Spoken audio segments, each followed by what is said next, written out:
You, John Fitzgerald Kennedy, do solemnly swear I, John Fitzgerald Kennedy, do solemnly swear that you will Dès le début de sa présidence, John Kennedy a clairement indiqué qu'il ne voulait pas plier face à l'agression de l'Union soviétique dans la guerre froide. let every nation know Que tous les pays se le tiennent pour dit, qu'ils nous veulent du bien ou du mal, que nous allons payer n'importe quel prix, supporter tous les fardeaux, affronter toutes les épreuves, soutenir tout ami, nous opposer à tout ennemi afin d'assurer la pérennité et la victoire de la liberté. to assure the survival and the success of liberty.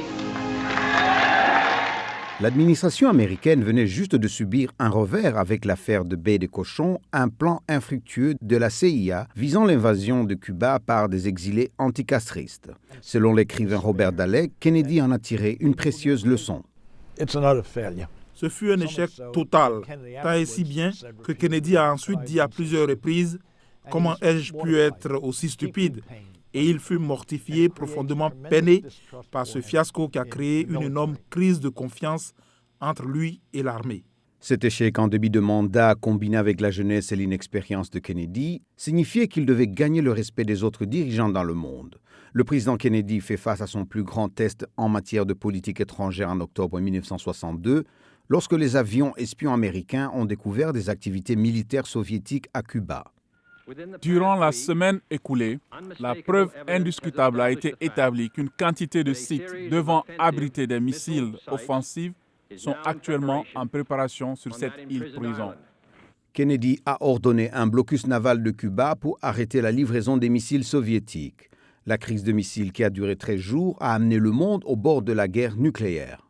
Mais la diplomatie de l'ombre de Kennedy, combinée à la menace d'une action militaire, a finalement aidé à désamorcer la crise et les Soviétiques ont reculé. La crise des missiles a convaincu Kennedy de trouver des moyens de désamorcer les tensions de la guerre froide. Quelques mois avant sa mort, il a mis en œuvre ce qui fut l'un de ses plus grands succès, la signature avec l'Union soviétique d'un traité limité d'interdiction des essais nucléaires qui a préparé le terrain pour des futurs accords sur les armes avec Moscou. Dans ses derniers mois au pouvoir, Kennedy a également envoyé des signaux contradictoires quant à la sagesse de la poursuite de l'engagement militaire américain au Sud-Vietnam.